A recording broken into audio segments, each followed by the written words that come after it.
नमस्कार दोस्तों, अगर अमृतसर आए हो ना तो अमृतसर में मजीठिया रोड में ये बीरा दा चिकन बड़ा मशहूर है।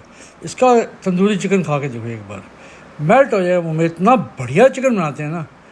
थोड़ा सा महंगा जरूर है, 600 रुपये का एक पूरा तंदूरी चिकन देते हैं, बट कमाल का गजब, मतलब पैसा वसूल है, बहुत ही बढ़िया।